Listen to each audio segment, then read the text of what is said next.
ela mostra que tem cientistas mulheres que, apesar de serem donas de casa, que têm filhos, que têm marido, que cuidam da casa, e também estão ali mostrando resultados de pesquisas em áreas que predominantemente são homens que ocupam essas áreas, né?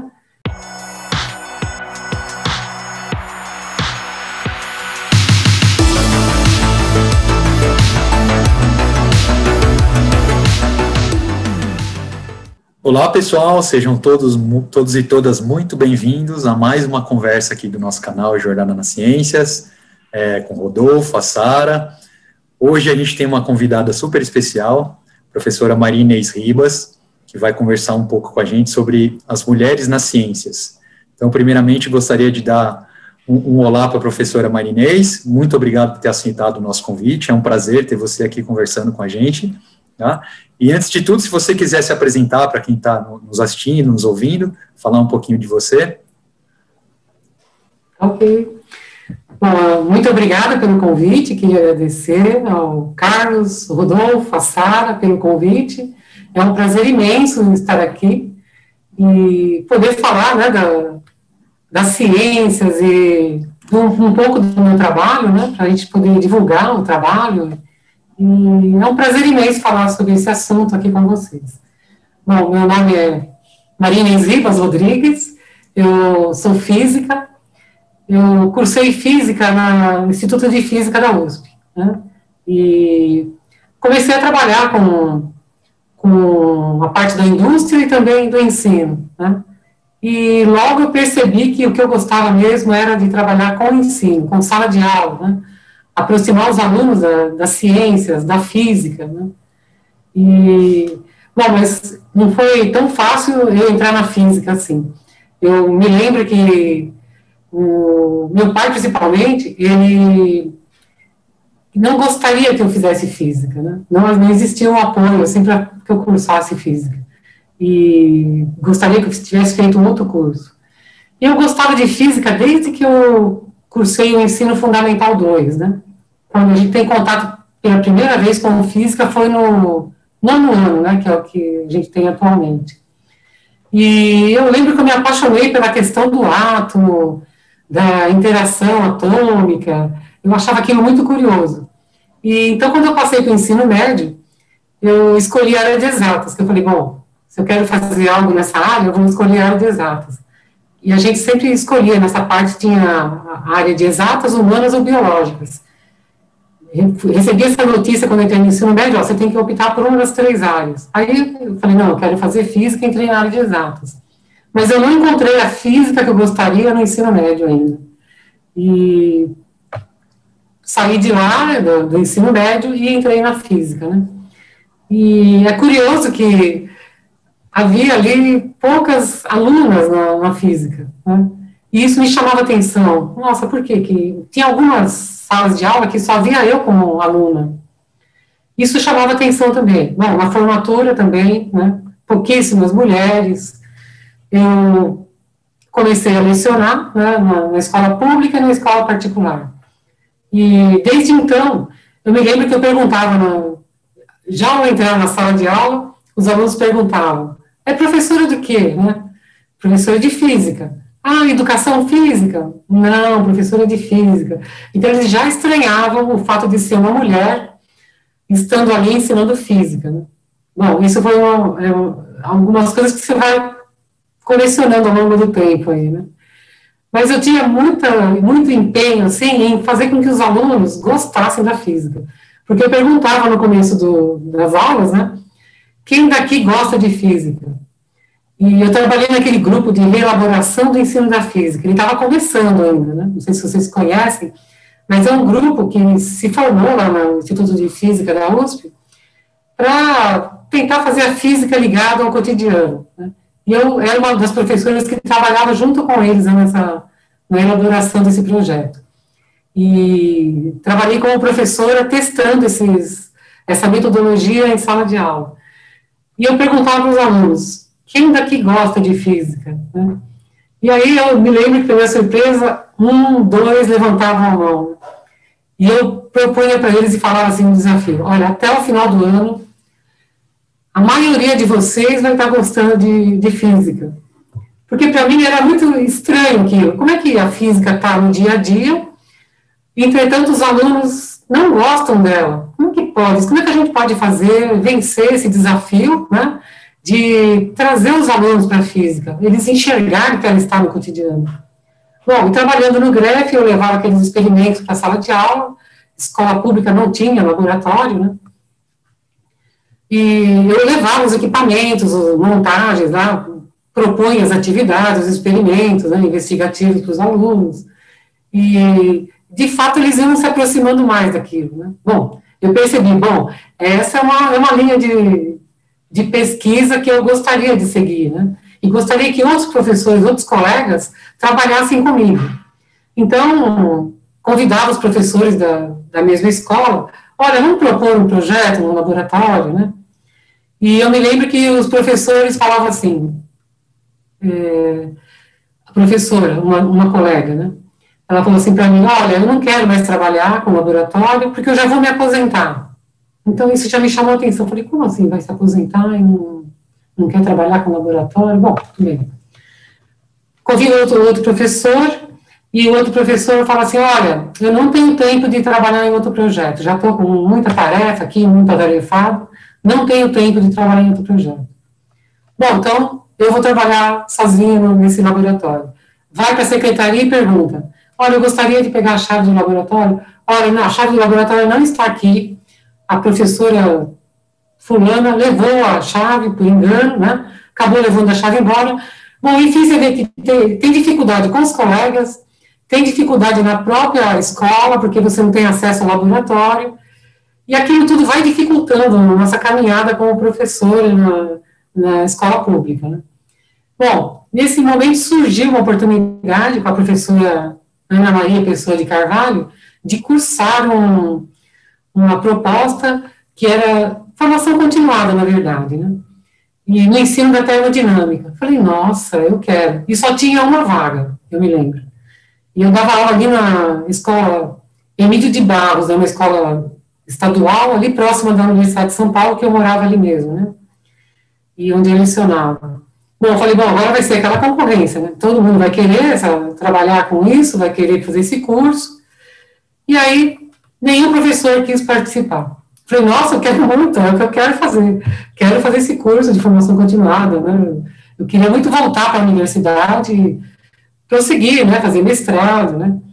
Bom, entrei nesse curso e gostei muito da proposta da professora, era com ensino investigativo, aí juntava a história da ciência, e é interessante que até hoje eu carrego isso comigo, de trabalhar com história da ciência, tecnologia no ensino, atividades investigativas, problemas investigativos de lápis e papel, né, que era o Gil Pérez que trabalhava com isso. Então, aquilo foi tão significativo para a minha formação, que nossa, até hoje eu carrego isso comigo, né. E interessante que, no início desse curso, apareceu a proposta de entrar no mestrado, lá no Instituto de Física da USP. Falei, nossa, eu quero muito fazer isso. Aí conversei com a professora Ana Maria, falei, olha, eu vou tentar o mestrado, né? Ah, que legal, tal. Bom, comecei a participar do grupo de pesquisa da professora, acabei sendo aprovada no concurso do mestrado da Interunidades, né, da Física e da Educação, na Faculdade de Educação da USP. Bom, e aí acabei cursando o mestrado justamente com esse curso, né? Então, os professores ali do curso eram os professores que eu iria pesquisá-los, né, como sujeitos da minha investigação. E, bom, por que eu fui buscar o mestrado? Porque eu vi que, na minha profissão ali, existia uma dificuldade metodológica dos professores de trazerem os alunos para a física, mostrar para os alunos que existia no próprio dia a dia deles a física, né? E a prática do professor não condizia com isso, não estava ali coincidindo, né? Então, eu falei, o foco é formação dos professores, é isso. Então, terminei o mestrado nessa área, e, em seguida, já engatei no doutorado, falei, não, eu quero prosseguir, não vou parar. E é interessante que tudo isso, eu tive gêmeos, né, meus filhos são gêmeos, a Diana e o Francisco, logo no começo do mestrado. E eu nunca parei de estudar e de trabalhar. Eu adoro fazer o que eu faço, né? Então, eu pensei assim, os filhos vão ter que me acompanhar. Eles vão estar comigo e acabaram me acompanhando durante essa trajetória, né? E interessante, eles sempre me apoiaram, é como se nós fôssemos uma equipe. Então, eu trabalhava ali na Universidade de São Paulo, no projeto do Calidoscópio ao Carrossel, que era o hambúrguer, que era o idealizador desse curso, né, desse projeto, que as escolas públicas chegavam até nós e nós mostrávamos os experimentos para os alunos que chegavam. E muitas vezes os meus filhos me acompanhavam nesse projeto. Então, onde eu quero que eu estivesse, eles acabavam me acompanhando, né, em alguns momentos. E quando eu fiz o doutorado também, eu acabei indo para a Inglaterra fazer doutorado sanduíche na Universidade de Leeds, voltando aqui ao doutorado, né? Porque eu fui pesquisar a formação do professor, porque eu pensei assim, se o professor tem esse desafio para enfrentar e não está conseguindo, será que não são os formadores do professor que estão tendo alguma dificuldade ali? Eu gostaria de pesquisar sobre o formador do professor, né? E nessa época não havia ainda um referencial teórico aqui no Brasil que tivesse alinhado com essa pesquisa, né? Então, na qualificação, eles me indicaram para procurar uma pesquisa fora do Brasil, uma orientação fora do Brasil, e eu já tinha contato com professores da Austrália e da Inglaterra também, na Universidade de Leeds. Bom, aí escrevi um projeto para o CNPq, foi aprovado, e eu fui para a Universidade de Leeds, na Inglaterra. E meus filhos me acompanharam também lá, né? Então, só para contar para vocês que é possível, sim, você continuar trabalhando e você continuar estudando, tendo filhos e tendo uma família. Bom, não é difícil vocês se alinharem com o que eu estou falando sobre o projeto que eu desenvolvo atualmente, que é o que eu iria falar aqui com vocês. Eu não sei se é isso que vocês querem na sequência.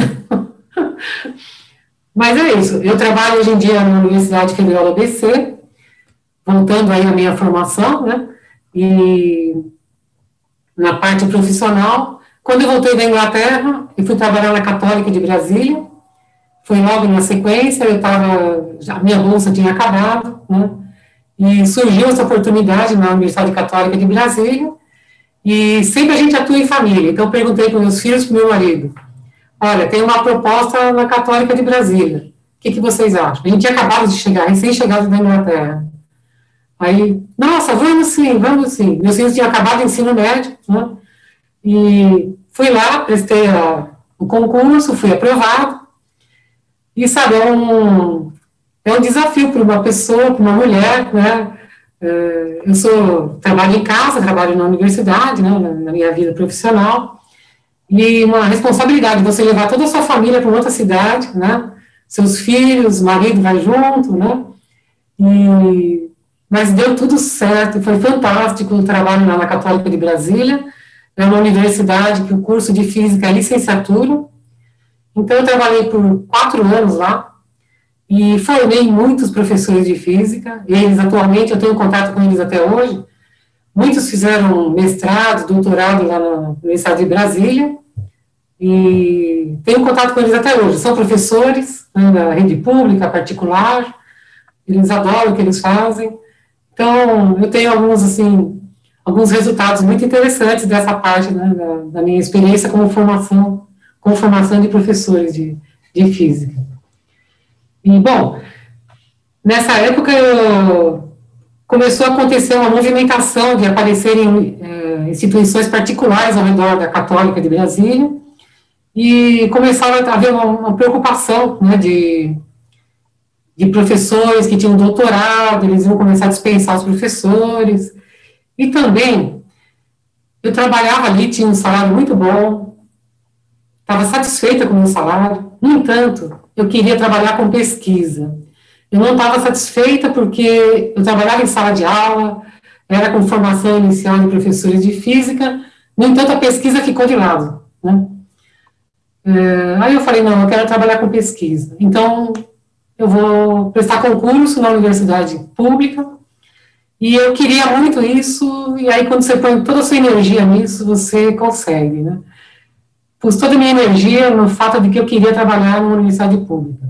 Aí prestei na Universidade de Brasília, em Planaltina, que abriu um concurso, eu prestei na Universidade Federal de Goiânia, eu prestei na Tecnológica Federal do Paraná, e prestei na UFABC também. Bom, eu fui aprovada em todas, e aí tinha que esperar quem ia me chamar primeiro, né? Bom, de Curitiba me chamou primeiro, que foi a Tecnológica Federal do Paraná. Aí, meus filhos estão ali fazendo curso, né, na Católica de Brasília, e eu falo para eles, olha, a gente queria voltar para São Paulo, né? Todos nós queríamos voltar. Falei, olha, pessoal, eu passei na Tecnológica Federal do Paraná, lá é mais perto de São Paulo, ainda não me chamaram na Federal do ABC. Todos toparam ir para Curitiba. Mudamos para Curitiba, e eles começaram a transferir o curso para PUC do Paraná, né? No entanto, ao mesmo tempo que nós chegamos lá na Tecnológica Federal do Paraná, desculpa, em Curitiba, né, me chamaram na Federal do ABC. Eu fiquei poucos meses trabalhando lá. Então, eu trabalhei, acho que 8 meses na Tecnológica Federal do Paraná. Meus filhos não se encontraram muito bem na PUC do Paraná, né, de Curitiba, e estava tudo coincidindo para nós voltarmos para São Paulo, e foi o que aconteceu, deu tudo certo, voltamos para São Paulo, e eu já trabalho na Universidade Federal do ABC, e me encontrei nessa universidade, eu trabalho com o que eu gosto lá, trabalho com formação inicial de professores, eu oriento trabalhos, né, na pós-graduação, lá da Universidade de Ensino, e coordeno alguns projetos, né. O projeto Menina Ciência é um deles, que depois eu posso contar melhor a história para vocês. Eu acho que é isso, já contei bastante coisa, acho que vocês vão editar, né, depois. Não, a gente não edita nada, tá, Moniz? Tudo que é dito é mostrado. Nossa, muito legal, muito interessante sua trajetória.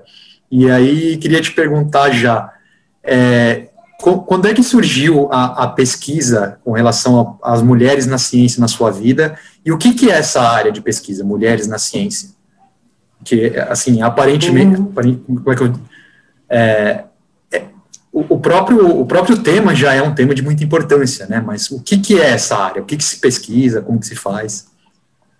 Tá, é interessante que quando eu estive na Inglaterra, isso foi em 2005, né, quando eu estive lá, e eu trouxe um livro comigo, Woman in Science, né, e esse livro aqui.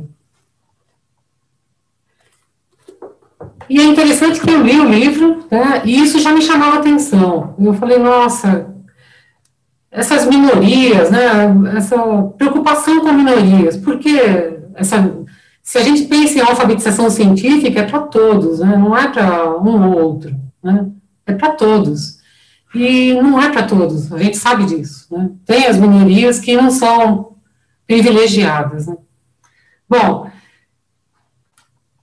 quem que não gosta de ciência, né? A gente vai, sei lá, a Voyager manda fotos de Saturno, de Júpiter, a gente fica sabendo da história da descoberta do DNA, a gente fica sabendo, né, muitos aspectos que envolvem ciência, aquecimento global, desmatamento, a gente ouve essas notícias no jornal, o público em geral ouve isso também, né?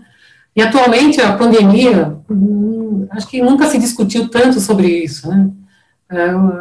O distanciamento das pessoas, do povo às ciências, ao conhecimento científico.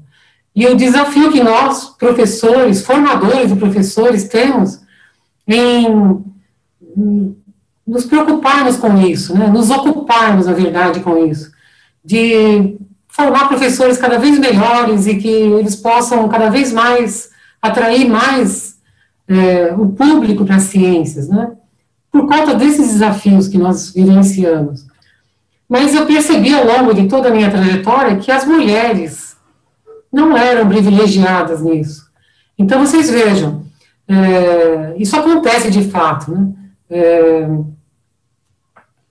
As meninas não têm contato com ciência. Os meninos já são apoiados desde o começo.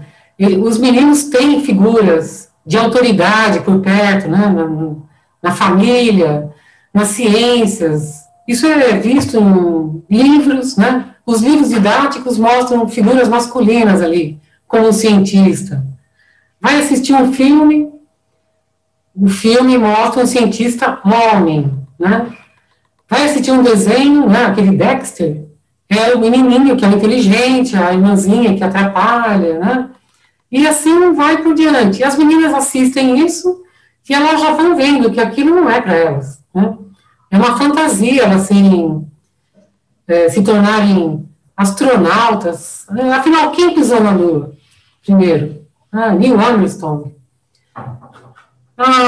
Eu quero ser físico, quero ser física. Qual é o exemplo que eles têm de físico?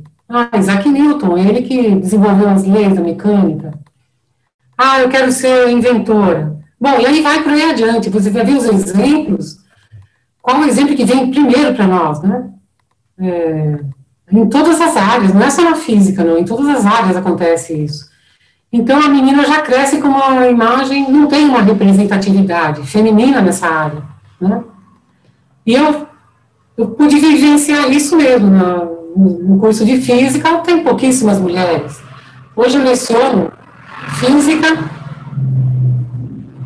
para professores e para engenharia, cursos de engenharia da UFABC, e você vê que as mulheres continuam sendo minoria ali, né? Não tanto quanto quando eu cursei. E isso já vem de longa data. Aí vocês vão pegar lá, bom, quem foi a primeira que ganhou o prêmio Nobel? Marie Curie, lá em 1903. Ela foi a primeira a ganhar o prêmio Nobel de Física e ainda ganhou o de Química, né? O de Física ela dividiu com o marido, o Pierre Curie, né? Bom, depois dela, nós só tivemos mais 3, né? Que ganhavam o prêmio de Física. Bom, será que só tem essas mulheres pesquisando física? Certamente não, né? Onde estão as outras mulheres que pesquisam física? Né?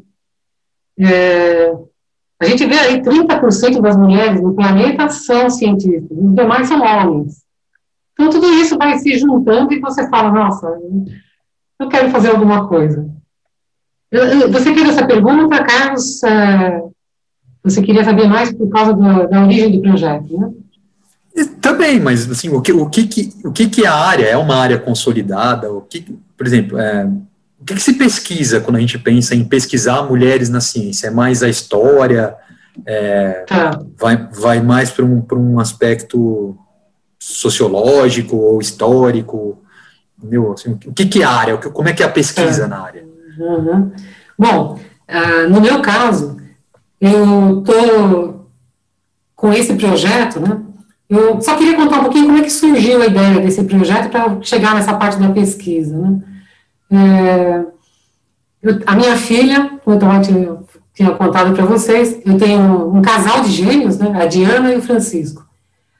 Tenho muito orgulho desses filhos, eu amo muito eles, lógico, como toda mãe ama, né? E como desde o princípio, quando eles nasceram, eles só ouvem falar de ciências o tempo todo, né? Meu marido é matemático, então a gente gosta muito desse assunto. E eles nos acompanharam, né, desde o começo, crianças, a gente sempre levou-os para museus, imagine, né? Eu sempre professora dessa área, meu marido também, então era todos os museus que tem em São Paulo, onde tinha museu de ciência, a gente estava levando eles, por gostar mesmo do assunto, né? E até hoje, a Diana fala isso, ela acabou seguindo a carreira de bióloga, é professora de biologia, as crianças, os alunos amam a Diana como professora, e a Diana, que teve o primeiro contato com a UFSCar, já formada, ela é mestre hoje em dia em ensino de ciências, também lá pela UFABC, e ela acabou tendo contato com o Pequenas Cientistas, que é na UFSCar, né? foi em 2017. Ela participou desse curso como monitora e ela me contou: mãe, nossa, você vê que legal esse curso, é para meninas. E aí eu comecei a prestar atenção nisso. Eu falei, nossa, tem tudo a ver com o que eu penso, que eu gostaria de fazer também, né?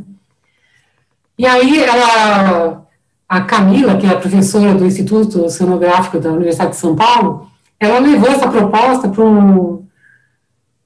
desenvolvendo um mergulho na ciência, e me convidou para apresentar uma palestra ali sobre mulheres na física, né? E a ideia dessa palestra era mostrar para as meninas a parte histórica mesmo, né, que você perguntou, Carlos, a parte histórica, poucas mulheres na física, e aí no final eu apresento um experimento investigativo para elas verem que elas próprias podem pesquisar algo e desenvolver uma pesquisa ali rapidamente, né, trabalhando em grupo das meninas e tal, e elas podem, elas próprias ali, realizar um experimento investigativo, né, e vivenciar isso. Bom, a palestra foi muito interessante, foi um sucesso, as meninas gostaram, e é legal que a gente acabou levando essa ideia para o Menina Ciência da UFABC. A Diana, minha filha, começa o curso apresentando o que faz um cientista, mostrando uma atividade investigativa, que é aquela da caixa fechada, que você não consegue ver o que tem dentro, mas tem que levantar hipóteses e discutir no grupo, né? Bom, a Diana começa o curso e eu finalizo. Acontecem todas as palestras e a minha palestra é sempre a última. E na última palestra eu apresento esse experimento. Então, sempre foi assim, lá no Mergulho na Ciência, já por 2 anos a gente fez isso. E aí eu falei, bom, já no primeiro mergulho que eu participei, falei, nossa, eu vou levar essa proposta para o UFABC. Escrevi o projeto foi aprovado pela PROEC, né, Pró-Reitoria de Extensão e Cultura. Bom, aí elaborei o projeto, e a ideia, Carlos, Rodolfo e a Sara também participou desde o começo, né? A Sara participou como monitora lá. Muita honra, tive a presença da Sara lá. Bom, aí era só essa questão de, nossa, quero trazer essa proposta para cá, porque, afinal de contas, as meninas que moram na região ali, Santo André, São Caetano, Rio Grande da Serra, Mauá, Diadema, até Diadema mesmo, elas não têm muita mobilidade para chegar na USP, né? Então, vamos fazer um projeto aqui para a nossa região. Aí abrimos para 50 vagas e 2.000 meninas se inscreveram. Não, já estava no edital, porque na USP, extravasa, são sempre 50 vagas, que é o que a gente dá conta na universidade, né, para levar para os laboratórios, e ainda sem apoio financeiro, é bem complicado mais do que isso. Bom, fizemos o sorteio das 50 meninas, né, e aí, bom, teve todo esse processo. Eu posso contar melhor depois para vocês, mas eu só queria responder a pergunta do Carlos, aí, que ele falou mais sobre o que se trabalha com isso, né, na pesquisa. Bom, a pesquisa começou a surgir muitas ideias, eu comecei a levantar muitos referenciais bibliográficos sobre isso, da razão inclusive de desenhos. As meninas desenham, quando você pede para as crianças desenharem um cientista, eles acabam desenhando essa visão que eles têm, né, de um homem descabelado, de óculos, no laboratório, com aqueles equipamentos, né, poucas vezes desenham mulheres no laboratório, né, ou trabalho em equipe, é sempre a figura masculina que está presente ali, né.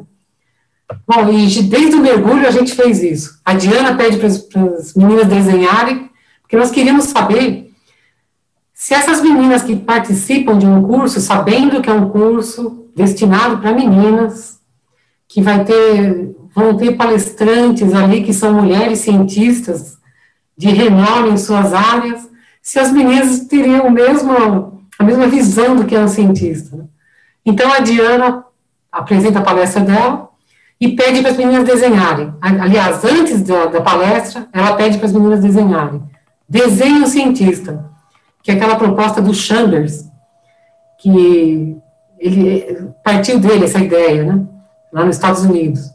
Então, as meninas fazem o desenho individual ali, para levantamento da concepção dela sobre o cientista, e ao final, depois de todo o processo, eu repito novamente a mesma atividade.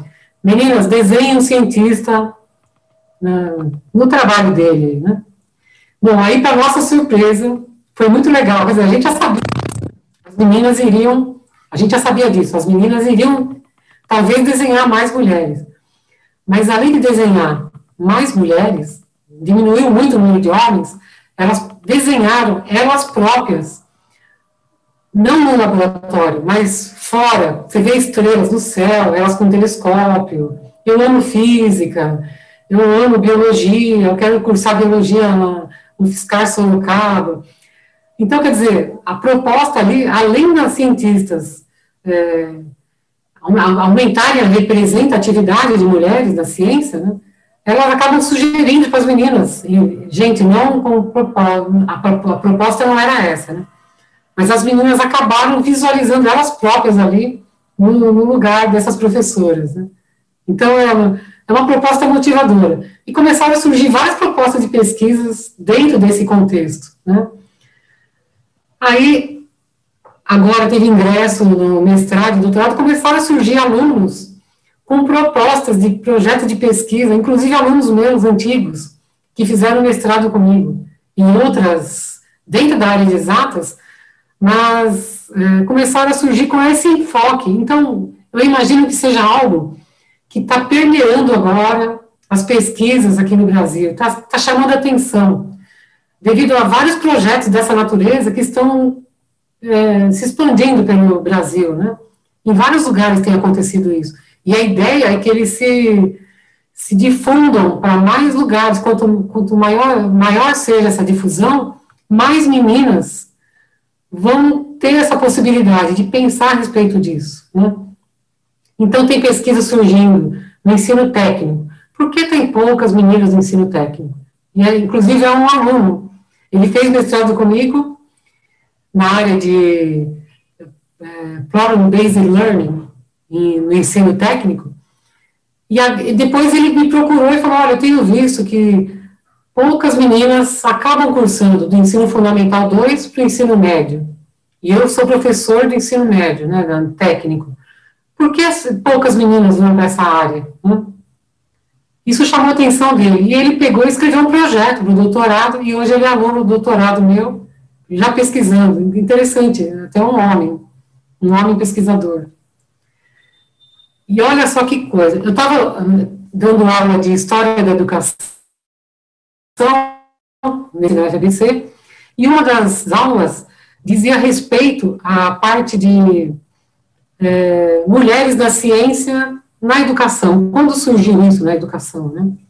E aí eu acabei falando uma aula inteira sobre isso e apresentei a proposta do projeto Menina Ciência, Ciência Menina, né?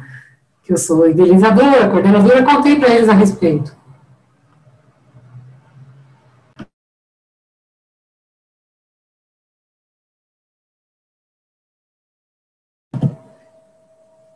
E eu dei uma paradinha aqui porque passou um caminhão, então eu tive que fechar o som. Bom, e aí eu contei para eles sobre o projeto, e uma das alunas, ela faz doutorado atualmente no FABC, na área de humanas, políticas públicas. Só que na hora que eu apresentei o projeto, ela me contou, se abriu para os colegas e falou, olha, eu queria contar para vocês que foi exatamente o que aconteceu comigo. E eu fazia curso técnico de química, e na ETEC, gostava muito de química, só que eu sofria bullying na sala de aula com os meus colegas. Então, eu acabei desistindo dessa área tecnológica de química, ensino técnico de química, e resolvi ir para a área de humanas. Então, vejam que não é algo antigo, vamos pegar a faixa etária da minha época. Não, está acontecendo agora. Então, tem meninas que entram no curso técnico e acabam desistindo dessa carreira por conta de bullying na sala de aula, né? Então, é algo totalmente atual, né? A gente não pode viver a ilusão de que, está melhorou a situação, né? Então, é necessário, sim, a gente investir nisso, ampliar para que mais projetos atuem nessa área, né? A gente teve uma entrevista na revista FAPESP, a gente apresentou essa pesquisa, o resultado da pesquisa aí para eles, e acabei até chamando outros projetos, que é a Astrominas, da USP, o Mergulho na Ciência, Pequenas Cientistas, propus para a repórter, vamos chamar todas para fazer uma entrevista só, né? Para mostrar que existe essa possibilidade para vários projetos, para várias instituições, né? Então foi legal isso, os colegas participaram também. E a pesquisa vai nessa linha. O que pensam as professoras? Será que as professoras têm uma influência nessas meninas? Será que os materiais didáticos influenciam as meninas a não seguirem essa carreira? Então, tem várias propostas de pesquisa, né? As monitoras que trabalham conosco no projeto, muitas acabam mudando a carreira profissional delas por influência das cientistas palestrantes. Ao participarem desse processo, é um processo tão motivador para todas que participam. Olha, não é brincadeira. O primeiro edital foi em 2019, né, que eu levei adiante lá na FBC, que foi o presencial, né, que a Sara participou como monitora. Foi muito surpreendente. Eu já tinha participado no mergulho como palestrante, mas ao levar para a UFBC e ver aquilo ali realmente acontecendo, olha, foram 5 encontros aos sábados, né? Então, a gente estava lá, nós estávamos lá das 7 da manhã, as meninas entravam às 9, mas as monitoras chegavam às 8. Das 8 às 17 horas. As 50 meninas que participaram desse processo, acho que 2 que faltaram e acabaram desistindo por motivos particulares, né? Mas as 48, do começo ao fim, elas não faltavam em nenhum encontro. As monitoras não faltavam. As palestrantes estavam ali, todas ali, sabe, era muito unido, era uma união muito grande. As mulheres trabalham numa união muito intensa e dividindo tudo isso, né? Bom, eu sei que quando acabou tudo, no último dia, as meninas foram embora chorando, as meninas participantes, vinham tirar foto, era muito emocionante, elas vinham tirar foto comigo e falavam, não, que a gente entregou um certificado no final, né? Elas guardaram aquilo com muito orgulho, receberam com muito orgulho aquilo, e vinham chorando perguntar para mim, que eu estava na porta ali, esperando para me despedir delas, chorando e falando, o que eu vou fazer agora? Qual vai ser a continuidade dessa proposta? E aí eu falei, nossa, e agora? Aguarda, porque tem um edital aqui que envolve ensino médio para as meninas do 9º ano, né? E tem um edital que trabalha com meninas do ensino médio, meninos também, né, do ensino médio, fazer iniciação científica. Fiquem ligados aí na nossa página, que vai ter alguma proposta, eu coloco lá para vocês. Mas, de fato, eu não sabia responder para elas. Estava acabando ali. As monitoras, a mesma coisa, vamos nos despedir das monitoras. Nossa, o que eu vou fazer agora no próximo sábado? Sabe, é algo muito intenso. As próprias cientistas, nossa, adorei participar, eu quero participar do próximo, por favor, me convida. Sabe, é uma coisa assim que você fala, nossa, é um sonho que acaba acontecendo ali realmente. E você vê a possibilidade disso acontecer. Então, tem muito para se pesquisar. Por que as monitoras têm essa interação?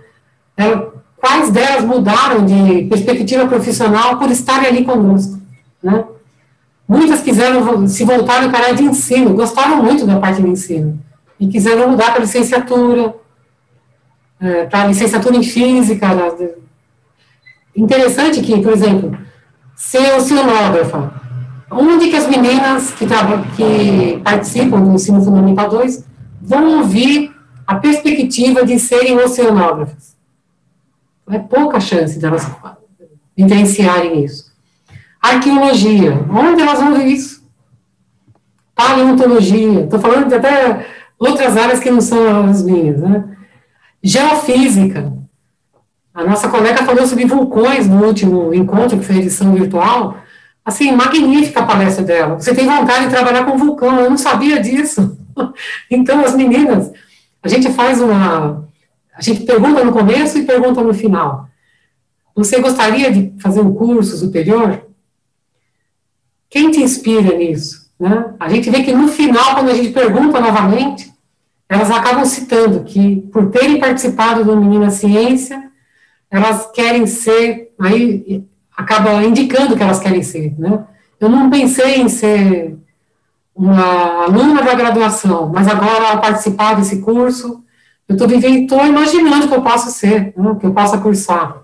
Então, tem muita pesquisa a ser desenvolvida nessa parte, dos dados que nós temos do começo e do final do Menina Ciência, por exemplo. Tem muita, eu vejo muitas perspectivas de pesquisa. Sim. Legal. Ai, desculpa eu falar tanto, gente. Imagina, pelo amor de Deus. Imagina. A ideia é essa mesmo. Foi realmente muito, muito emocionante. Os dois projetos, Menina Ciência e Ciência Menina, né? 2019 um pouco mais porque foi presencial, né? Então tinha contato, o primeiro contato das meninas com uma faculdade, né? Que não é uma coisa comum, assim, para elas.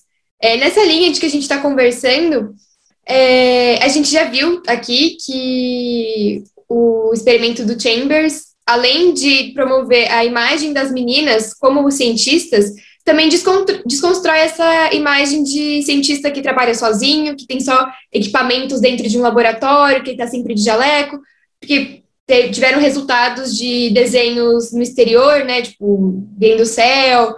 Então, tem esse trabalho também de desmistificar essa ideia de cientista. Mas como que está sendo essa inserção já? A gente já consegue coletar resultados de que as meninas estão sim procurando mais essa área, ou a gente está tendo um resultado mais de animação, divulgação? Como que tá sendo essa inserção do projeto? Com a coleta de dados, os resultados, como é que está sendo? Interessante, Sara, essa pergunta. Na verdade, essa proposta do Chambers, do desenho, né, desenho cientista, não é apenas um instrumento para a gente coletar essas informações, né? Então, quando a gente pede no início para elas desenharem, um cientista, elas desenham o que elas pensam. E ao vivenciarem, na verdade, a própria participação no projeto, contato com os cientistas, principalmente, eu preciso falar das monitoras. Elas acompanham essas meninas, né? Então, as monitoras estão muito próximas ainda das meninas. Essa edição virtual foi muito importante, a presença das monitoras, né, Sarinha? A Sara é uma delas. Porque elas acompanhavam as meninas, foi um desafio, gente, foi tudo virtual. As monitoras acompanhavam as meninas no celular, no WhatsApp. Então, elas foram fundamentais ali para o nosso trabalho. Tudo isso, todo esse processo, tanto as palestras, roda de conversa, interação com as monitoras, contato com a ciência, tudo isso promove uma mudança, talvez, Sara, na forma de pensar das meninas. E esse desenho que é realizado ao final, nos mostra que houve uma mudança, assim, né? Eu apresentei um trabalho com esses resultados, lá no Exera, o último Exera, né, que teve em 2019 em Bolonha. E, nossa, foi muito legal, porque nós apresentamos, na verdade, eu, a Diana, minha filha, né, que é minha parceira de pesquisa, e a Camila, do Mergulho na Ciência. Nós três desenvolvemos esse trabalho, e eu apresentei lá no Exera. O Exera é um evento, né, que acontece na Europa, que integra pesquisadores de todo o planeta, né, que falam sobre ciência. Então, as pesquisas de ponta em cima de ciências são apresentadas aí nesse evento, né. Então, eu percebi que tinha os resultados que eu participava, então você ia num trabalho de história da ciência, o que estava por trás era mulheres na ciência. Você ia assistir uma palestra sobre livros didáticos, iam falar sobre a falta de mulheres nos livros didáticos. Então, eu percebi que é uma pesquisa, um tema de pesquisa, que está muito difundido atualmente, né? E por conta disso, Sara, eu acredito que isso vai melhorar. As meninas vão começar a ficar críticas quanto a isso, e fundamentalmente o apoio dos pais. Porque não adianta a gente ficar ali naqueles 5 encontros com as meninas, as monitoras trabalhando, né, efetivamente com as meninas, as palestrantes apresentando tudo aquilo com que elas trabalham e tudo mais. No entanto, os pais que estão com as meninas não as apoiarão a prosseguir naquela carreira que elas possivelmente queiram prosseguir ali, né? Os pais têm que estar conosco, então a gente percebeu isso também. Nós temos que manter esses pais conosco. Então, na última edição, que foi a virtual em 2020, foi a segunda, na verdade, né? Os pais eram convidados a estar conosco nas rodas de conversa, para eles saberem disso, né? As monitoras também, onde elas poderiam, elas conversavam com pais, nós mesmo por fora conversávamos com os pais. É necessário ter uma etapa desse processo em que os pais sejam valorizados, para eles verem que eles podem apoiar as meninas também. É importante isso, né? Então é isso. Existe o apoio dos pais, existe a questão do livro didático, onde tem só homens, tem muitas pesquisas que envolvem isso atualmente, né?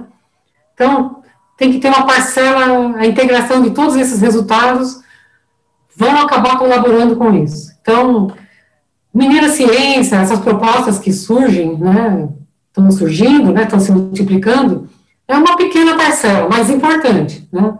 A gente pega o ensino fundamental 2, que é quando as meninas estão pensando ainda, nossa, eu vou fazer ensino médio, que nem quando eu tive que sair do ensino fundamental 2 e tinha que escolher exatas, humanas ou biológicas, né?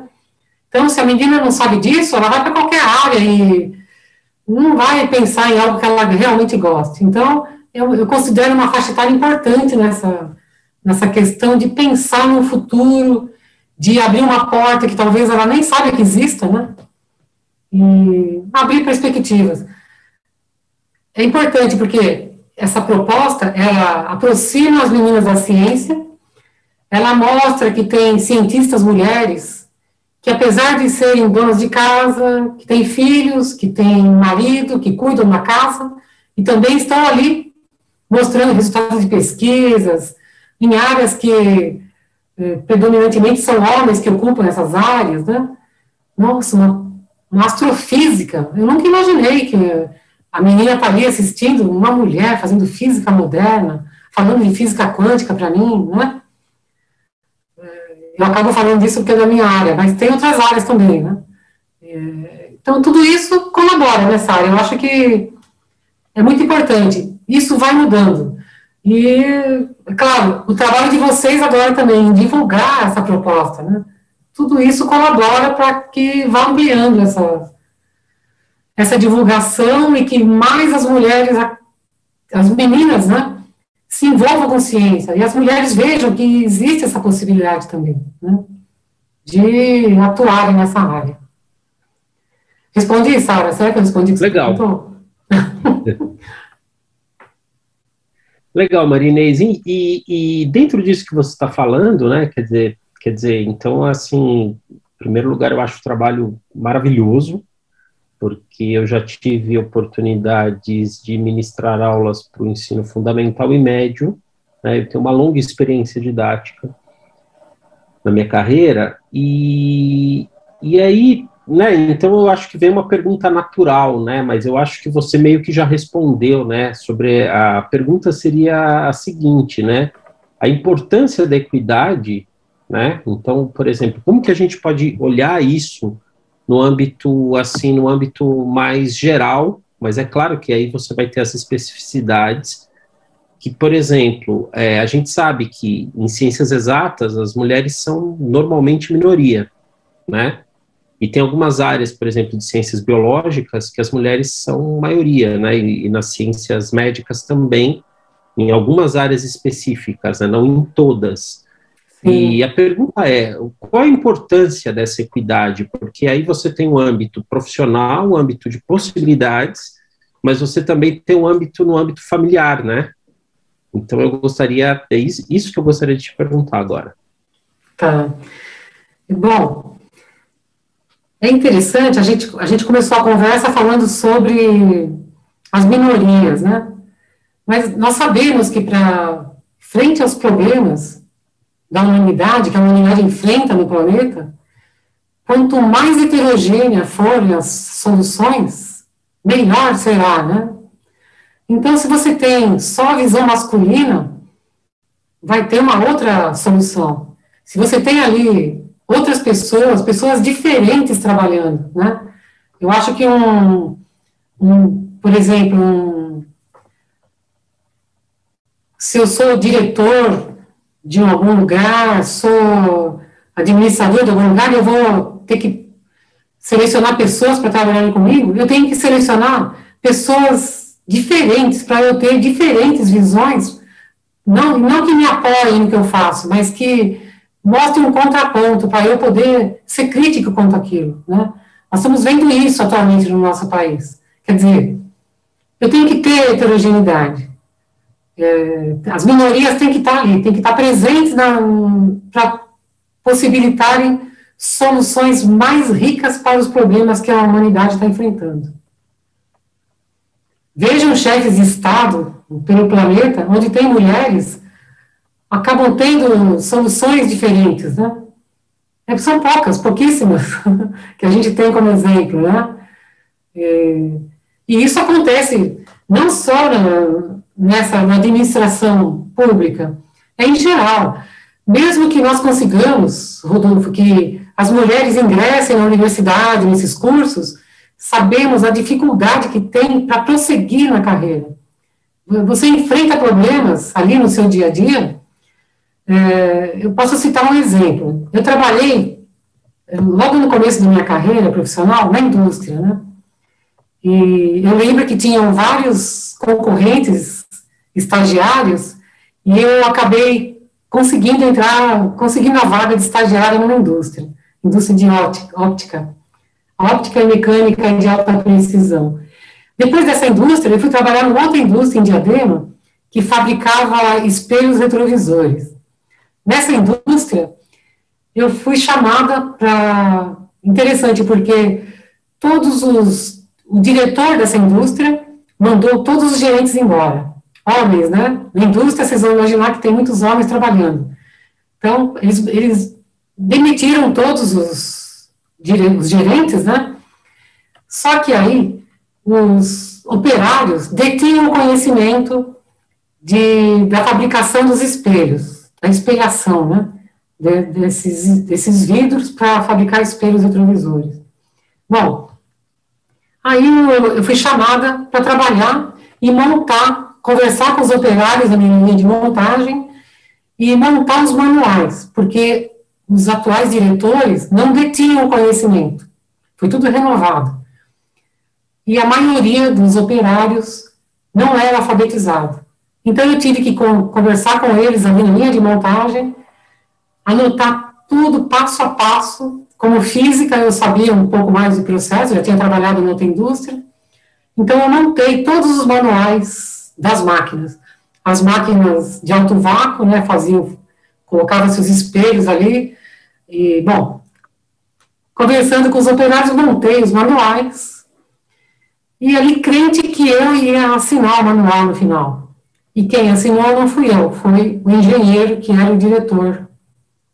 Como é que chama? Meu chefe na época, né? E eu fiquei bem triste com aquilo. Eu falei, nossa, eu desenvolvi todo o trabalho, e aí um engenheiro, um homem, assina esse manual. Eu fiquei bem chateada com aquilo. Mas não falei nada a respeito disso. E quando eu saí de lá, terminei o meu trabalho, então eu fiquei pensando nisso. Eu falei, nossa, quer dizer, quantas mulheres na história passaram por isso, de desempenhar esse papel, participarem. A gente vê muitos filmes assim, né? Até em outras áreas. A esposa escreve um livro para o marido, é o marido que sai como autor do livro. Então, em várias áreas isso acontece, né? Isso não pode acontecer mais. A gente tem que evitar que isso aconteça, né, de alguma forma. Você citou a medicina, Rodolfo. Eu sei que as meninas que terminam curso de medicina evitam a área de cirurgia. Colegas da minha filha acabaram me contando isso, que elas queriam seguir na área da cirurgia, mas é uma área predominantemente de homens. E elas são meio que forçadas a não escolher. E se escolher, elas vão desistir. Então, isso acontece atualmente também. Então, veja que nessa área das ciências exatas, isso acontece na medicina, acontece na literatura, acontece em outras áreas também. A mulher vai enfrentar, cedo ou tarde, ela vai encontrar um desafio pela frente que vai fazer com que ela desista da carreira que ela escolheu. E vá para uma outra área que seja menos concorrida, né, pelos homens, né, que os homens não vão ser um obstáculo em um caminho.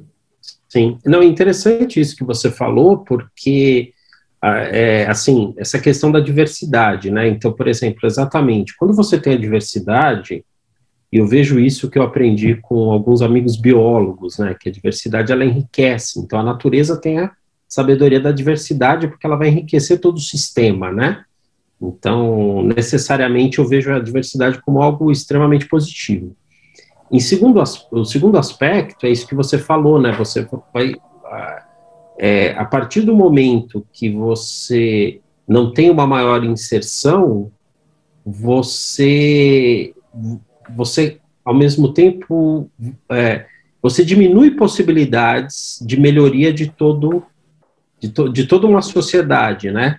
Então é importante, né? Então eu vejo a questão da equidade como um jogo de ganha-ganha. Todo mundo vai ganhar, né? Não é só, por exemplo, as mulheres vão ganhar, né? Assim, elas vão ganhar espaço.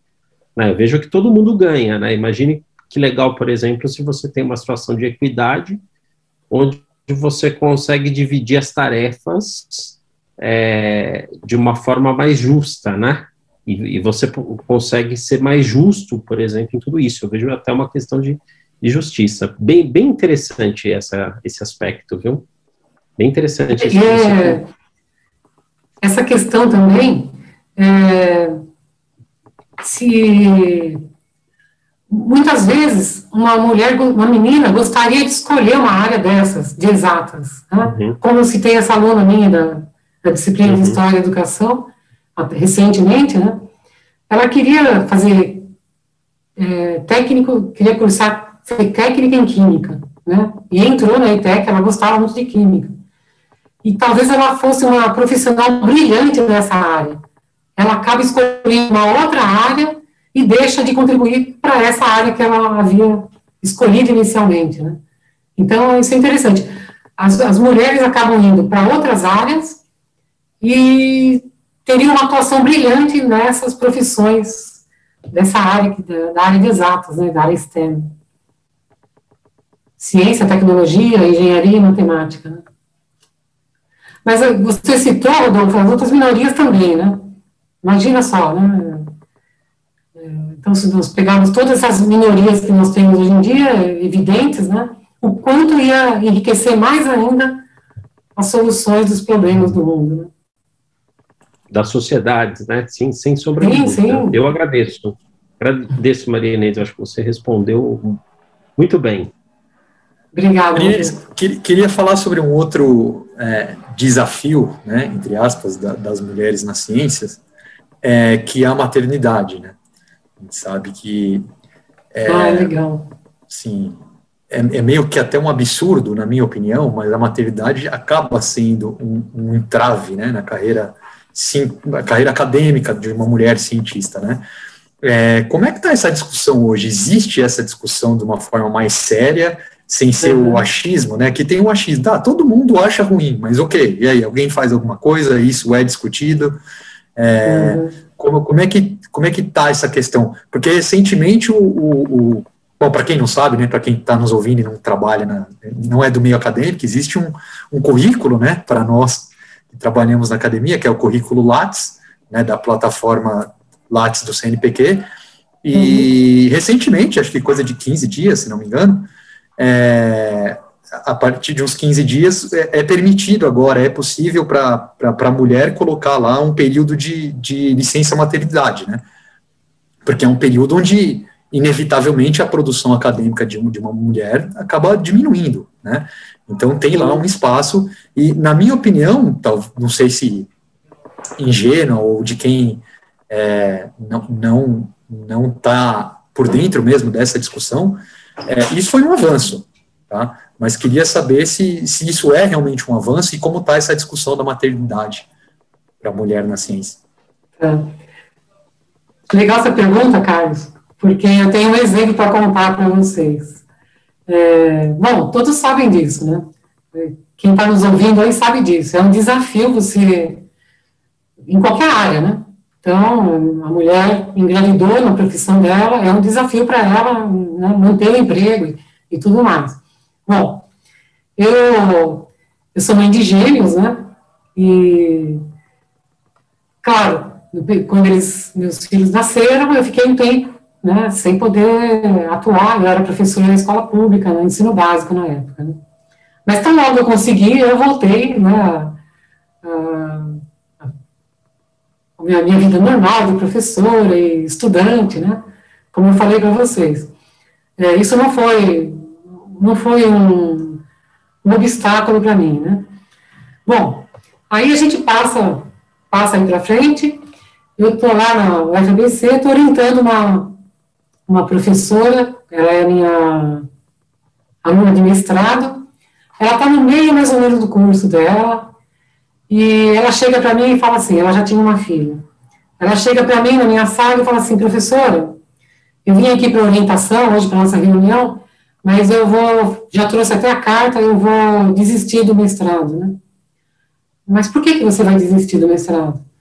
Ah, então, professora, eu já tenho uma filha, e eu estou grávida, vou ter a segunda filha, e eu quero desistir do mestrado, porque não vai ser possível prosseguir. Aí eu conto a minha história para ela. Eu falo, olha, eu tive gêmeos e eu não parei de estudar, de trabalhar. Tive essa pausa, né, porque quando eles eram recém-nascidos, aí não tem como, né. Eu dou atenção para os meus filhos, não tem outro jeito.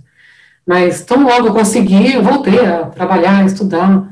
Aí eu falei para ela assim, eu falei, nossa, ela não pode desistir, eu preciso inventar criar um argumento aqui para ela não desistir, ela não pode desistir disso. Eu falei, olha, você vai trancar o seu mestrado, vai embora, a sua filha vai nascer com saúde, e você perdeu a oportunidade de você cursar o mestrado. Vamos ter uma outra alternativa, você tranca o mestrado, né, tem sua filha vai nascer, tudo, nossa, que legal, né, bacana, e aí você volta e continua cursando o mestrado. Ela falou, professora, eu vou pensar nisso, então. Levou a carta embora, eu assinei a carta dela, né? Ela levou a carta embora, aí ela pegou e mandou uma mensagem, falou, olha, eu vou fazer isso, eu vou trancar o mestrado, que ela tem direito, né? Ela tem direito de trancar, por conta da maternidade, garantido por lei isso. E aí, quando ela voltou com toda a energia. Nós escrevemos capítulo de livro, escrevemos artigos, ela terminou o mestrado. Eu nem sei se ela podia continuar depois no doutorado, mas, sabe, eu senti aquilo, falei, nossa, eu consegui. Ela ia desistir do mestrado, né? E, então, é necessário isso, gente. É um período que é natural, né? E nós temos que, isso tem que ser garantido por lei. Que, com certeza, eu não tive filhos quando eu estava já na carreira de professora, né, atuando como professora universitária. Mas eu imagino, eu vejo minhas colegas lá, é um desafio para elas, é um período que elas vão ficar ausentes, não tem como escrever artigo nesse período, não tem como publicar nada, elas têm que, não é que tem, é a mãe tem um arquétipo de mãe, ela vai cuidar do filho, não vai querer escrever artigo nesse momento, né? É algo muito importante, é muito relevante isso. Então, fica para segundo plano, terceiro plano, essa parte. Então, ela tem que ter esse período garantido por lei, né? Então, é isso. Eu sempre sigo meu exemplo para as minhas alunas e falo, olha, é possível sim, eu tive uma condição aí até, éramos gêmeos, né, e eu consegui levar adiante, e não vou parar por causa disso, não vou parar de trabalhar por conta disso, não vou parar de estudar por conta disso. Então, é claro, cada um tem seus obstáculos, né? Para mim, foi possível prosseguir, né?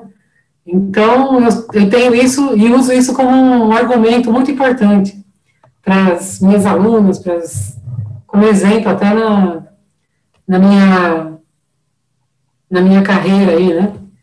Quando eu vou orientar algum trabalho, quando eu vou orientar algum aluno de mestrado, doutorado, não tem isso, vou parar, vou ter que parar tudo agora. Não vai parar. E é garantido você continuar, né? Nós temos que lutar por isso, temos que lutar para que isso seja uma permanência, né? Por lei, por tudo, né? Ainda não é assim como você colocou, Carlos. Recentemente tem esse benefício, né? Mas não foi sempre assim, né? Nós temos que lutar para que isso seja garantido, sim. É uma conquista, né, das mulheres. É uma conquista, sim. Bom, a gente tem que ter isso claro na cabeça, né? Eu acho que a sociedade é uma conquista, as coisas têm que ser conquistadas, né? Porque elas são erradas em algum determinado momento histórico, e é só com luta e conquista que as coisas conseguem ser atingidas, né?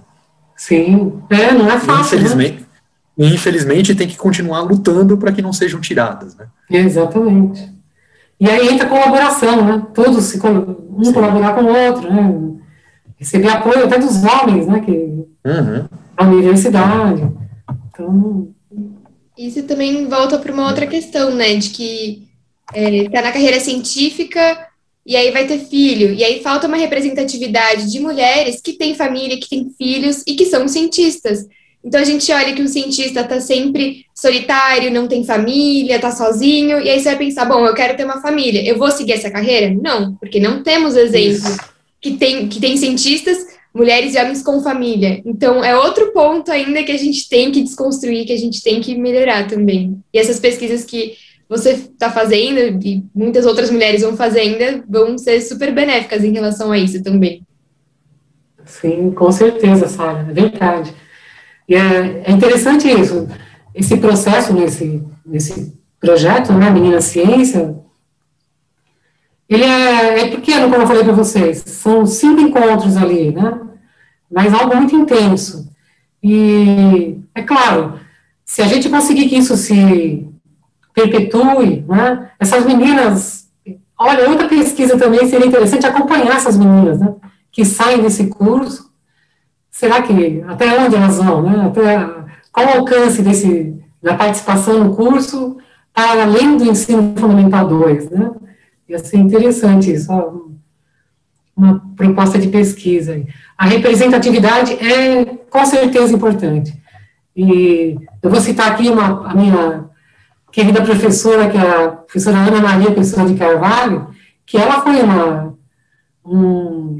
um exemplo para mim, né? Ela é um exemplo para mim de profissional muito importante na minha carreira profissional, como pesquisadora também, como professora, né? Então, a gente tem uma representatividade, a gente, né, se apoia nisso, né? E é verdade, Sara, isso é importante. Então, quanto mais professores tivermos, né, na carreira universitária, então, olha, o que eu posso fazer para incentivar, para motivar, seja menina, seja do ensino médio, seja da universidade, do mestrado, do doutorado, e convidar professoras, colegas para trabalharem conosco no projeto. Foi legal, porque a Sara vivenciou aí na edição virtual. Se por um lado nós tínhamos a questão da pandemia, né, que fez com que, olha, é tão interessante que nós tivemos, tem um sol aqui, nós tivemos, nós não nos encontramos sequer uma vez. Nossa, Sara, quando eu te vi a última vez? Foi lá em 2019? Foi. Que coisa! Nós não nos encontramos, e a edição 2020 foi totalmente virtual, mas ao mesmo tempo, por outro lado, né, possibilitou que pessoas de outras regiões, olha, foi aberto para mais meninas participarem do ensino fundamental 2. Então, em 2020, nós pudemos ter meninas de várias regiões do Brasil participando conosco.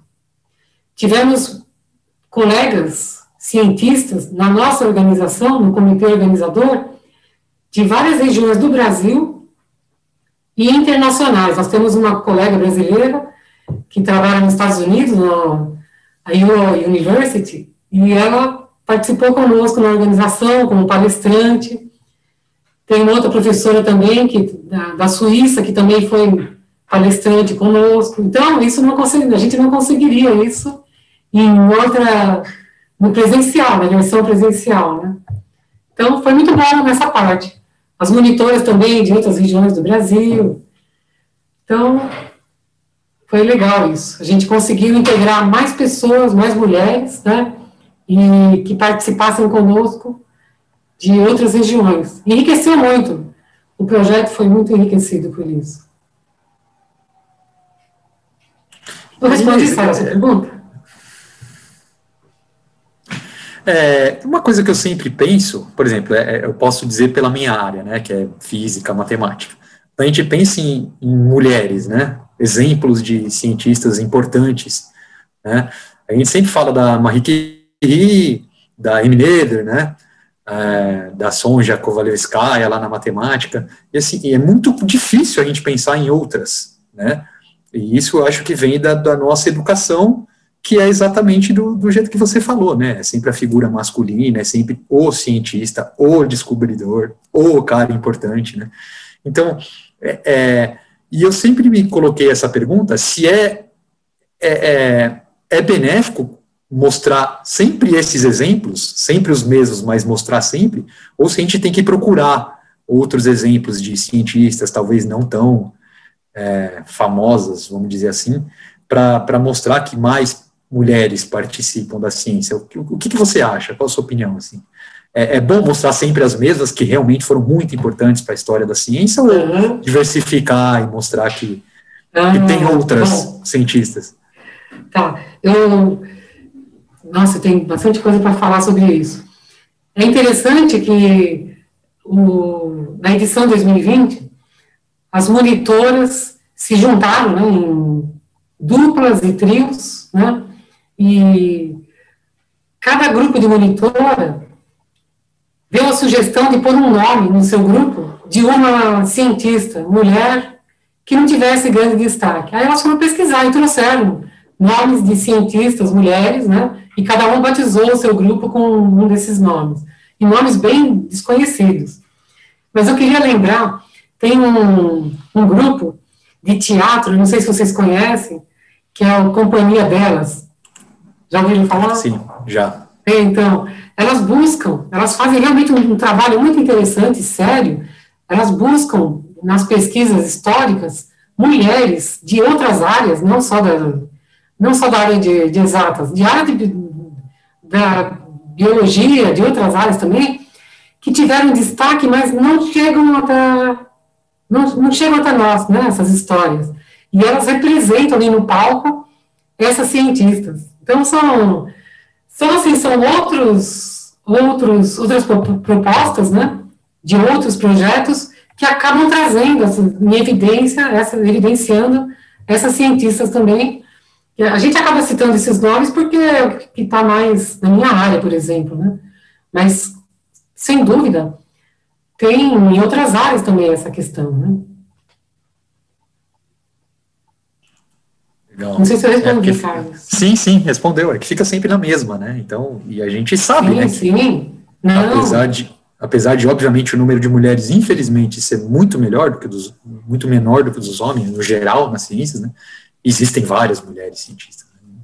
E ótimas. Sim, eu estava vendo o número de prêmio Nobel, né?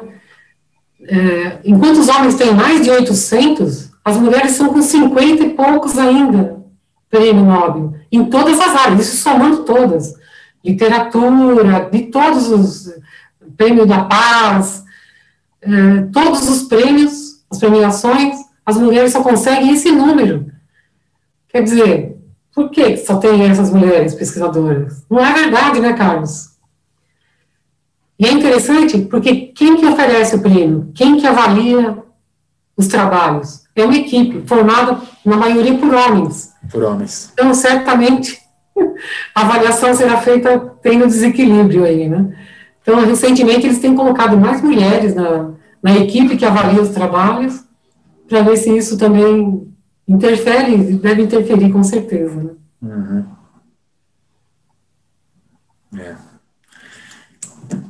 São questões importantíssimas, né, que eu sempre me pego pensando, assim, várias vezes já. Mas Rodolfo, pode falar?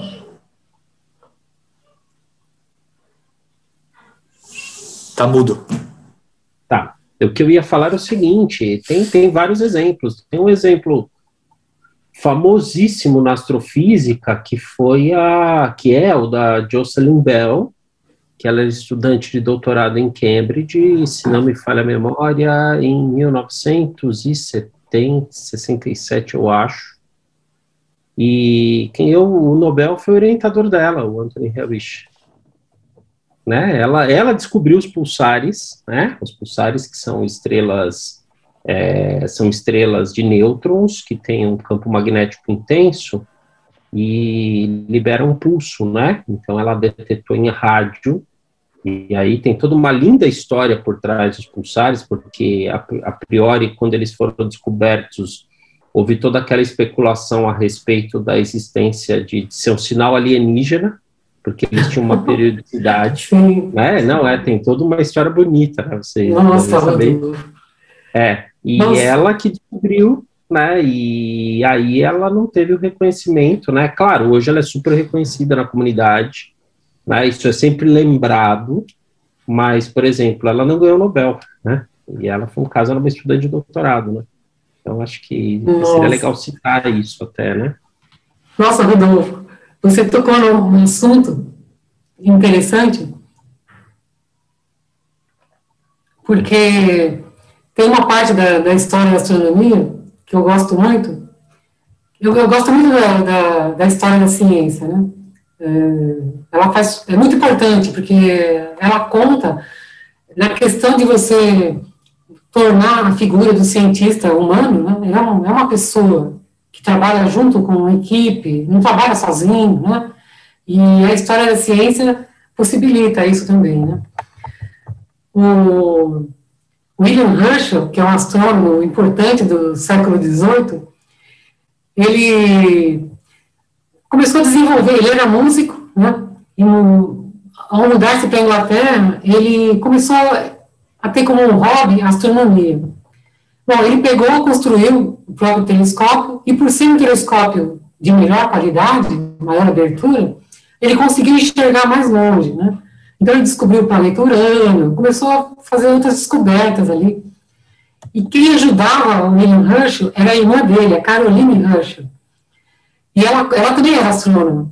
E ela conta que se não fosse ela, ele não se alimentava mais. Ele ficou tão obcecado pela astronomia, e isso tem até uma causa, porque a astronomia era muito... Nossa, é uma maravilha. Te possibilita olhar para o céu e olhar a grandiosidade do todo, né? E isso fascina o ser humano. E os cientistas talvez nem tenham conta disso. Eles ficam fascinados pelo céu. E ele acabou desenvolvendo outros telescópios mais potentes, né? Mas o fato é que, se não fosse a irmã dele auxiliá-lo ali, ele não comia mais, ele não se agasalhava. E outra, Rodolfo, e quem estiver nos assistindo aí, é interessante isso, porque as mulheres não podiam, não era permitido para as mulheres ficarem num recinto escuro, fora de casa, para observar num telescópio. Então, elas só podiam trabalhar dentro dos estúdios. E ali, naquele lugar, eles tiravam, um pouquinho mais adiante ali, dessa época, ainda no século XVIII, eles tiravam fotos do céu e começavam a identificar as estrelas. E perceberam que os homens não eram bons nisso. E também os homens queriam um salário maior. Eles conseguiram contratar uma equipe de mulheres, e as mulheres recebiam um salário menor, então, quer dizer, economicamente era melhor, tem mulheres trabalhando, elas poderiam trabalhar dentro desse recinto, porque elas não poderiam trabalhar lá fora, e elas começaram a identificar nas chapas fotográficas as estrelas, e é daí que surge essa história, Rodolfo. Saíram muitas cientistas ali, astrônomos, por conta disso. Por conta disso. Aí, detalhe, só fazer um atendo, você falou, no século XIX, né, porque a fotografia foi inventada no século XIX, não no século XVIII. Não, mas isso mesmo. E é interessante porque, por exemplo, nós no Brasil hoje, eu falo isso, assim, com bastante orgulho. Nós temos astrônomas de imenso destaque, tá? Nós temos aí, na área de astronomia, muitas mulheres no Brasil têm imenso destaque, tá? E eu poderia citar algumas aqui, serão convidadas, né? Espero que elas concordem em conversar com a gente. Mas isso mesmo, as mulheres, elas têm um destaque, né? E eu vejo o seguinte, que é um potencial que, infelizmente, é subaproveitado. Você citou da história da ciência, eu vou citar um outro exemplo. Quando eu estava na graduação, eu fui fazer minha primeira iniciação no laboratório, que era do professor Lattes, do César Lattes. Ele já não estava mais na Unicamp, só que eu conheci as técnicas que trabalharam para ele. Na verdade, eu tenho amizade com as 3 até hoje. Uma delas é uma amizade mais próxima, que eu tenho até... a gente troca mensagens e tal. Inclusive, ela gostou muito do nosso canal. E o interessante é que elas fizeram, assim, o trabalho da identificação, né, utilizando placas fotográficas, né, o experimento de emulsões fotográficas de Chacaltaya, na Bolívia e tal, e elas que fizeram um trabalho duríssimo de identificar as partículas, né, do chuveiro e tal, nas camadas de placas fotográficas. Então, olha o papel, né, olha um papel que, por exemplo, não apareceu de destaque, mas o papel de identificação das partículas. É claro, técnicas, elas são pessoas, assim, muito qualificadas, mas elas não tiveram destaque, por exemplo, científico, né? Para dar um exemplo, né, de como se houver, quando nós alcançarmos a equidade, isso vai ser um jogo de ganha-ganha mesmo, a gente vai ganhar muito, todo mundo vai ganhar, né? Sim, sim. Eu penso particularmente. Veja na história, né? Estou contando do século XVIII, você está contando de agora, quer dizer, é histórico isso, né? A importância de nós mostrarmos para as meninas isso, né? E, além disso, convidar essas pesquisadoras para virem contar com as meninas o que elas fazem, né? Sim, e multiplicar esse trabalho, né?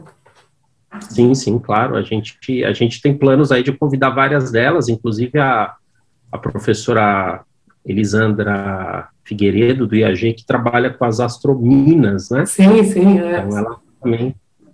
que legal. Será uma convidada no futuro não muito distante. Que legal, uma querida amiga. Sim.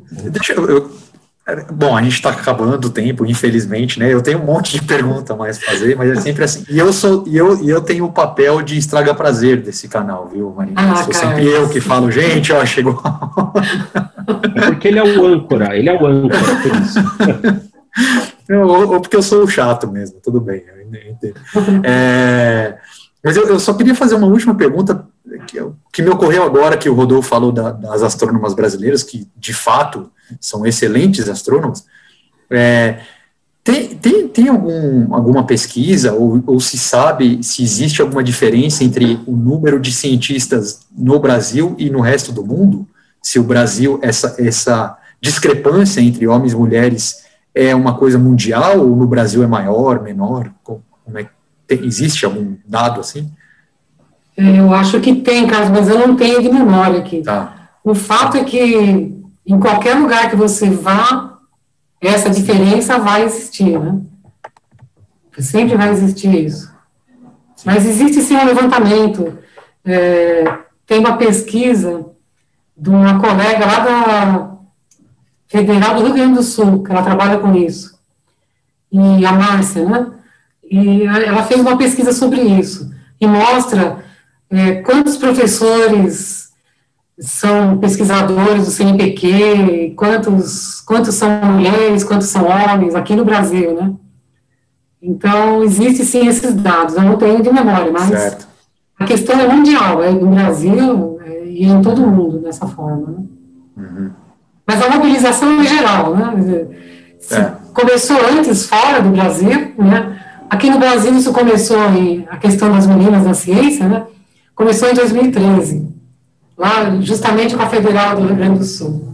Uhum. Então é algo meio recente, né? Essa proposta de atrair as meninas para a ciência, tudo mais, mas com certeza isso é no planeta todo. A gente vê um reflexo no Prêmio Nobel, né, premiação Nobel, que envolve todo o planeta, né. Então é isso. Então, acho que vamos acabando as perguntas, infelizmente. Eu tenho um monte de coisas na minha cabeça que eu gostaria de perguntar mais, mas a gente tem um tempo, né, para não ficar também, não tomar muito tempo do Marinês e para quem está assistindo não ficar ali, dormir assistindo a gente, né. Então, Marinês, assim, para encerrar, queria pedir para você alguma referência ou algumas referências, sugestões de leitura, de filme, qualquer coisa sobre o tema, se você tiver, e se você quiser também falar um pouquinho mais sobre o projeto Menina Ciência, Ciência Menina, divulgar como que faz então, a página. A gente deixa o que você quiser na descrição do vídeo depois, link e tal, mas se você quiser legal, falar um pouco mais. Eu tenho umas referências, né? Eu posso deixar depois para vocês colocarem no vídeo, inclusive de trabalhos de pesquisas que eu realizei, né, no meu grupo. E sobre o projeto Menina Ciência, Ciência Menina, nós vamos para a segunda edição virtual que vai acontecer neste ano, né, que vai ser em setembro, outubro, e estamos já iniciando a organização, né, dessa edição, e vai ser nacional, estará aberta para meninas do Brasil todo, e eu espero que mais meninas se inscrevam, né, e que possam participar conosco. É claro, a edição virtual possibilita que nós ampliemos o número de vagas, né, e vão ser mais meninas participando, né, e existe um limite, porque nós temos também que ter monitoras que também tem uma certa logística com tudo isso, né? Mas eu quero que mais meninas participem mais desses projetos, as nossas colegas do Mergulho na Ciência também, em julho, as Troninas também devem ter a proposta, Pequena Cientista também da UFSCar. Então, fiquem atentas, meninas, porque esse projeto é para vocês, né? E que as professoras também incentivem as meninas a participarem, né? Para os pais também nos apoiarem e tudo mais. E eu agradeço muito aí a vocês, o Carlos, o Rodolfo, a Sara, esse projeto maravilhoso de vocês, e que tenham sucesso aí também nessa proposta. Obrigado, Marinês. As referências você deixa depois ou quer falar alguma sobre o tema? Eu posso deixar com vocês depois, eu preparei aqui. Tá ok. Tá. O que vocês acham? Pode ser. Vocês colocam depois no final? Sim, pode ser. Tá. A gente põe. Então, para finalizar, Manis, agora finalizar mesmo, é uma coisa que a gente sempre faz no canal, justamente para mostrar isso, né? Que o cientista é um ser humano, que assim como outros seres humanos, tem gostos musicais, artísticos, literários, né? Não é um robô, né? Então, a gente pergunta, assim, bem rápido, tá? Sem pensar muito, de sopetão. Um disco ou um artista ou uma música, qualquer coisa assim relacionada à música, um livro e um filme assim, que você goste. Bom, música, Elis Regina. Eu gosto muito daquele LP, né, antigo ainda, do Falso Brilhante. Eu gosto muito dele, eu tenho guardado aqui o meu. Filme,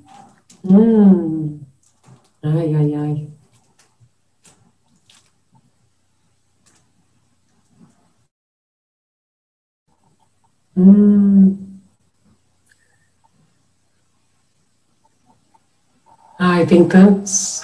É difícil, eu sei, mas é por isso que a pergunta não é por isso que a gente não avisa antes, para ver. Eu gosto da série Guerra nas Estrelas. Olha que legal, também adoro. E de livros, eu gosto do Manuel Bandeira. Manuel Bandeira, tá. Que legal.